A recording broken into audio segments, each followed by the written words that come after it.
Se à raça negra eram impostas as mais dolorosas torturas nos primórdios da organização do Brasil, não menores sacrifícios se exigiam dos indígenas acostumados à amplitude da terra, propriedade deles. As entradas pelo sertão com o fito de escravizar os selvagens indefesos se realizavam naquele tempo em todos os recantos. Tabas prósperas eram incendiadas de surpresa no silêncio da noite. São famosas e comovedoras as descrições que desses fatos guardam os documentos antigos. Somente de uma vez uma caravana de portugueses capturou mais de 7.000 homens válidos, mulheres, velhos e crianças.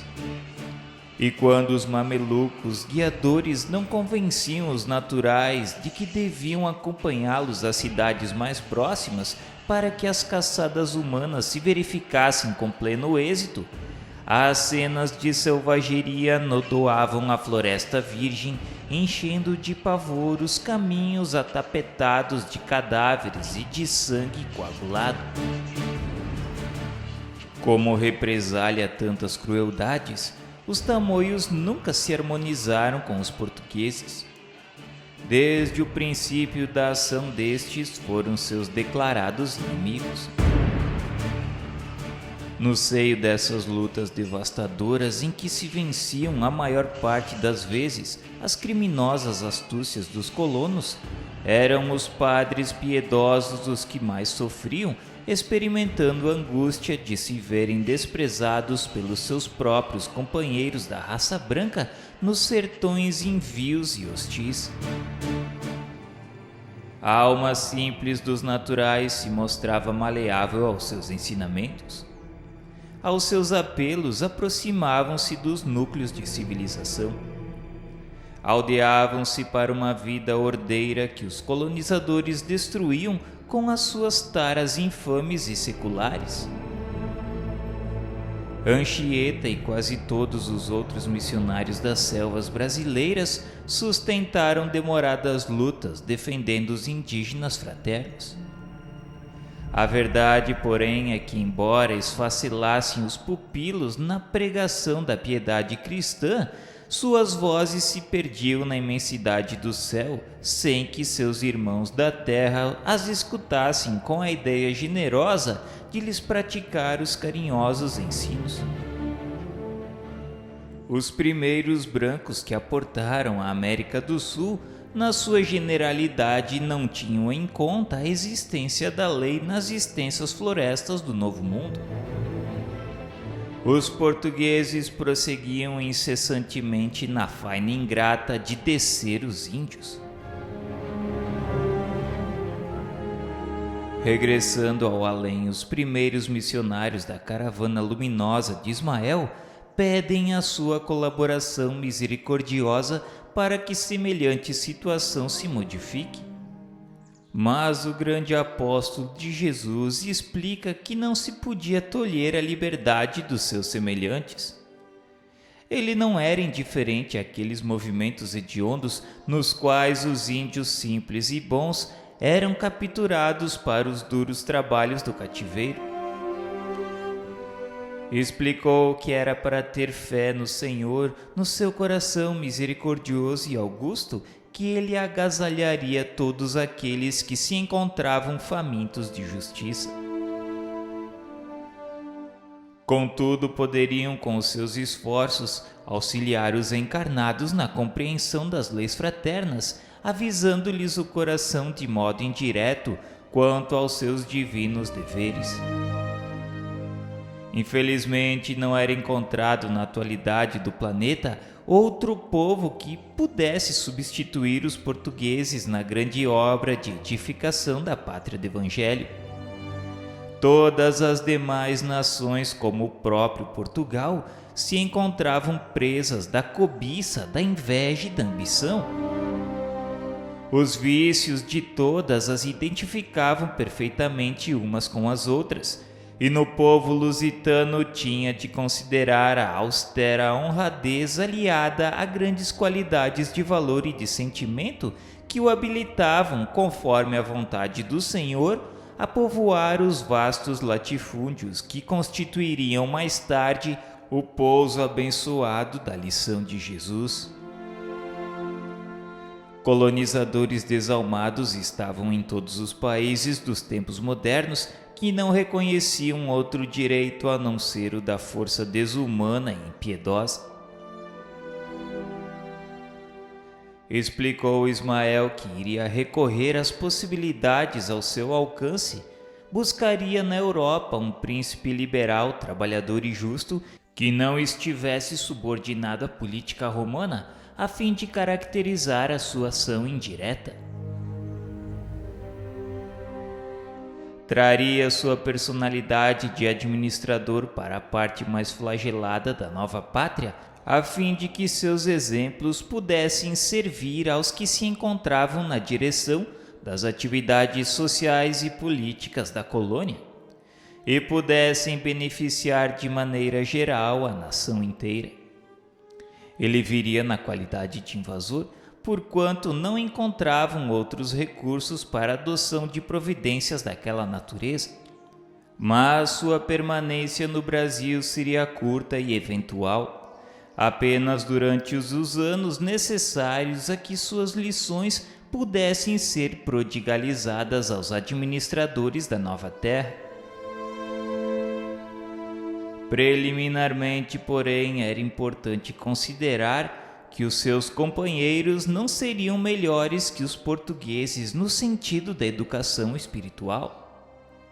Ismael, com sabedoria, falou ainda que aquela época era de profundo atraso de quase todos os indivíduos.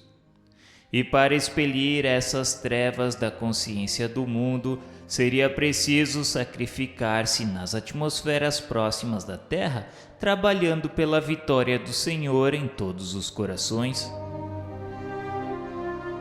Os fatos se verificaram consoante as afirmações do iluminado preposto de Jesus. Em 1624, a pretexto de sua guerra com a Espanha, os holandeses tomavam de assalto a Bahia sob o comando de Johan van Dort. Importa notar que as cenas dolorosas e lastimáveis decorrentes da invasão não foram organizadas pelas abnegadas falanges do mundo invisível. As causas profundas desses fatos residiam no estado evolutivo da época. Os morticínios nas praças incendiadas e destruídas se verificavam todos os dias entre inevitáveis atritos das raças chamadas a povoar aqueles recantos desconhecidos. Em 1637 entrava em Pernambuco o general holandês João Maurício, príncipe de Nassau. Inumeráveis benefícios e imensos frutos produziu a sua administração no norte do Brasil, que foi sempre a zona mais sacrificada do país. O Recife se ostenta diante da Europa como uma das mais belas cidades da América do Sul. Olinda é reedificada. Uma assembleia de mecânicos, de pintores, de arquitetos e artistas acompanha o príncipe de Nassau, enchendo a sua cidade de singulares esplendores. Mas o espírito construtivo do administrador holandês não se cristaliza nas expressões materiais da sua cidade predileta. O amor e o respeito que vota a liberdade fazem-no venerado de todos os brasileiros e portugueses de Pernambuco, cujas terras naquela época desciam até a região do Paracatu, em Minas Gerais. Todos os escravos que procuram abrigo à sombra da sua bandeira de tolerância, ele os declara livres para sempre. E os índios encontram no seu coração o apoio de um nobre e leal amigo. Maurício de Nassau estabelece a liberdade religiosa e administra Pernambuco, inaugurando aí a primeira liberal democracia nas terras americanas, tais a justiça e a liberdade com que se ouve em seu governo? Os Albuquerques e outros elementos em evidência no norte muito aprenderam com ele para suas atividades do porvir. A realidade, todavia, é que a lição de Nassau fora preparada no plano invisível para que os colonizadores da terra brasileira recebessem um novo clarão no seu caminho rotineiro e obscuro. Em socorro da nossa afirmativa, podemos invocar o testemunho da própria história, porque, terminado o tempo necessário à sua administração no Brasil, o grande príncipe holandês regressava à pátria por imposição dos espíritos avarentos que militavam nessa época da Companhia das Índias na política holandesa, sem que encontrassem substituto para sua obra na América. Apesar de suas frotas extraordinárias e poderosas, a Holanda retirou-se do Brasil sem a intervenção de Portugal, bastando para isso o concurso dos habitantes da colônia. Quando a questão ficou definitivamente resolvida na Corte de Haia em 1661, os holandeses, embora sua soberania marítima perdurassem até então, em troca dos seus imensos trabalhos no norte do Brasil e dos milhões de florins ali abandonados, apenas receberam, a título de indenização, a importância de 5 milhões de cruzados.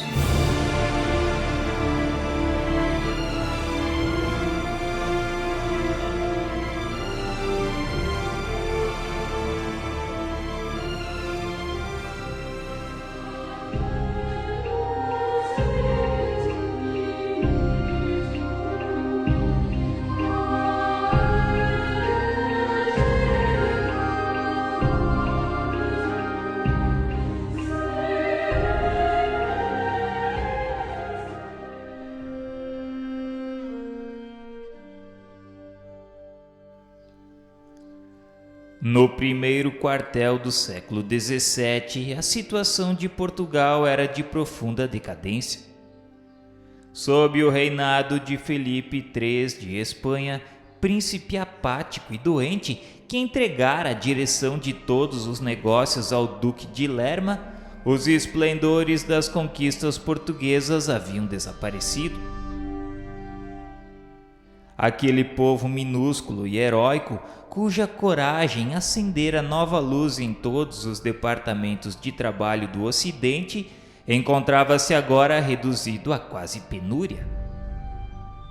Foi por esse tempo que Henrique de Sagres, o antigo Elio, mensageiro de Jesus, que levantara as energias portuguesas com a sua escola de navegação, procurou o Senhor, tocado de compaixão e de angústia, a implorar a bênção da sua misericórdia para a nação de que se tornara o gênio renovador. Pediu o auxílio paternal do mestre para a terra portuguesa, cujas experiências amargas tocavam agora o auge das penosas provações coletivas.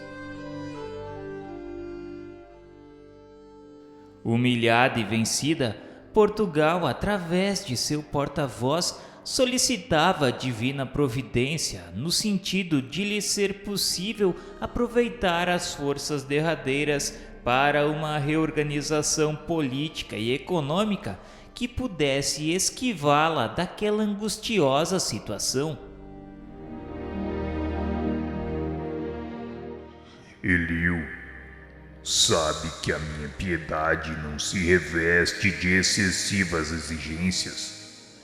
Enviei-te a Portugal com o fim de lhe reerguer as energias, compensando os seus grandes esforços de povo humilde e laborioso.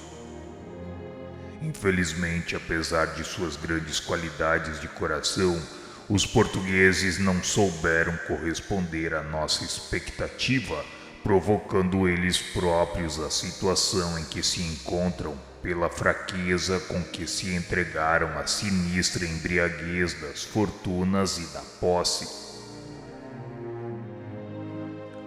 Depois de teres ajudado Vasco da Gama a franquear o caminho marítimo das Índias, as forças lusas, após receberem os favores da cidade de Calicut, ali regressaram algum tempo mais tarde para bombardeá-la, inundando-a no mar de crueldade e de sangue.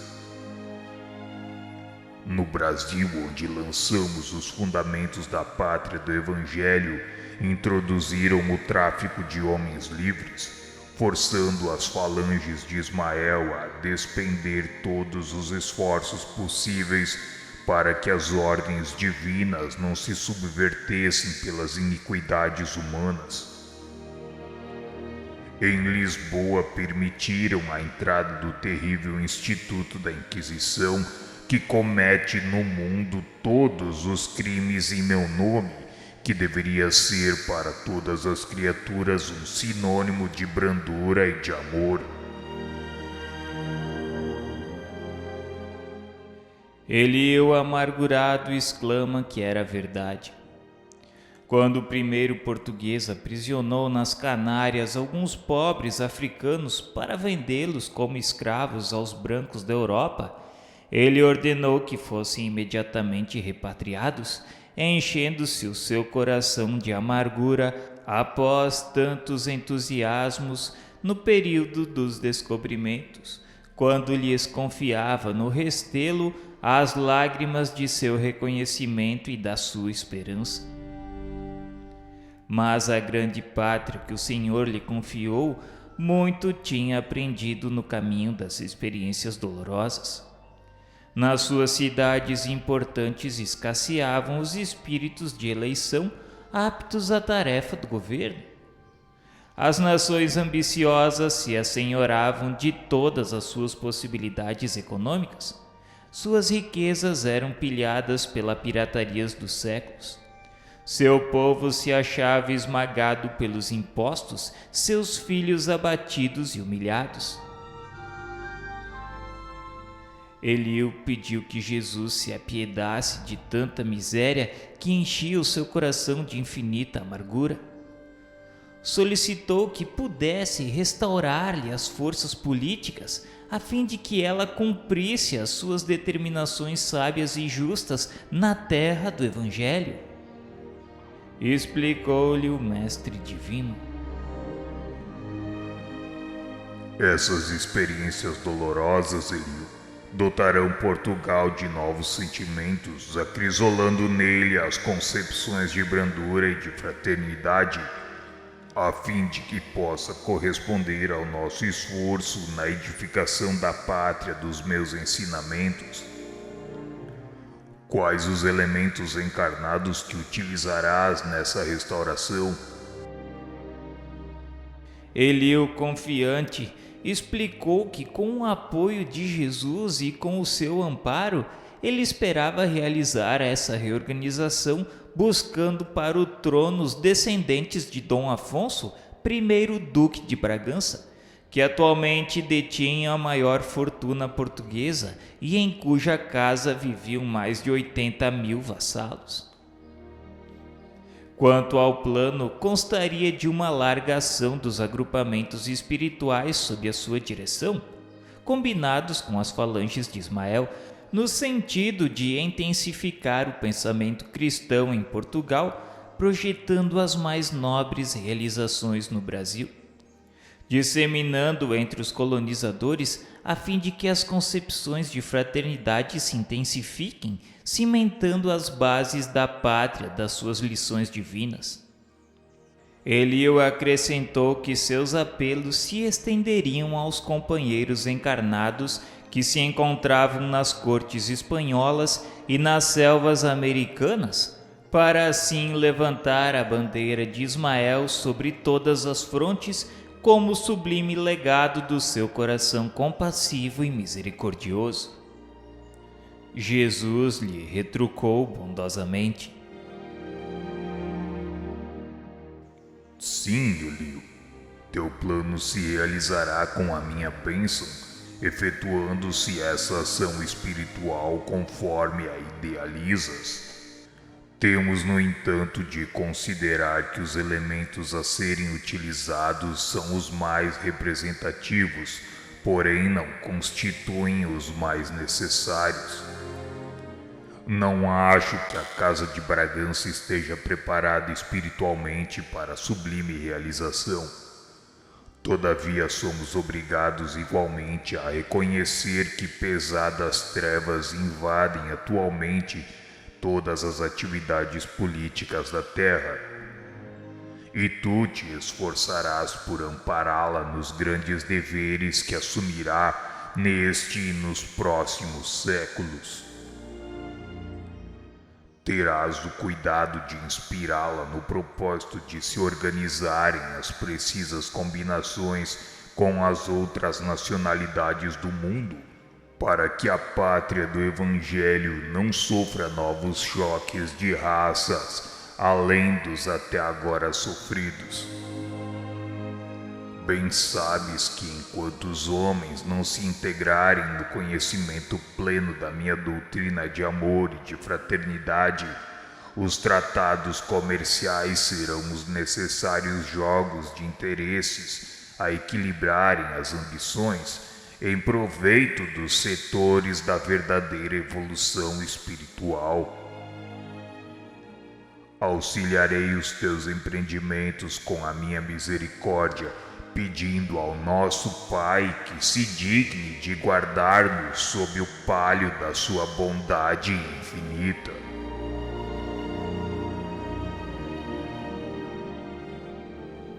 Henrique de Sagres organizou as suas falanges e em 1640 Portugal era restaurado, subindo ao trono Dom João IV, chamado dos seus regalos e prazeres de Vila Viçosa para os cuidados do reino.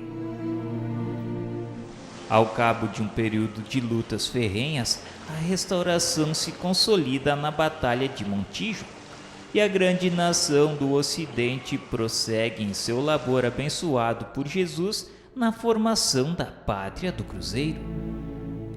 Sob a orientação do mundo invisível, Portugal estabelece tratados comerciais entre eles, alguns como o de Methuen, que mais tarde se verificou ser ruinoso para a indústria portuguesa, mas colocava o Brasil a salvo de lutas com o poderio da Inglaterra. Toda uma ação espiritual se conjuga harmoniosamente nessa época, e as falanges de Ismael e de Eliú buscam no silêncio e na obscuridade o grande coração de Antônio Vieira, que se constituiu poderoso organismo mediúnico para as revelações de suas verdades. Vieira toma posição ascendente na corte de Dom João IV, e daí algum tempo, contra a vontade do soberano, que desejava conservar a sua palavra de sabedoria e de amor junto do seu coração, o grande missionário embarca para o Brasil. Sua voz saturada de suave magnetismo ilumina todas as consciências, esclarecendo todos os corações. E em momento de sagrada eloquência, exclama ele que no Evangelho de Jesus ofereceu o demônio todos os seus reinos pela posse de uma alma. Mas no Maranhão não é necessário ao demônio tanta bolsa para comprá-las todas. Basta acenar o diabo com um tijupar de pindoba e 2 tapuias para que seja adorado com ambos os joelhos. E não foram poucos os senhores que, tocados dessas claridades divinas, cuja origem profunda estava nas lições de Ismael e de seus abnegados mensageiros, correram às suas propriedades envergonhados do crime de manter escravos os seus irmãos e devolverem para sempre aos pobres cativos a liberdade.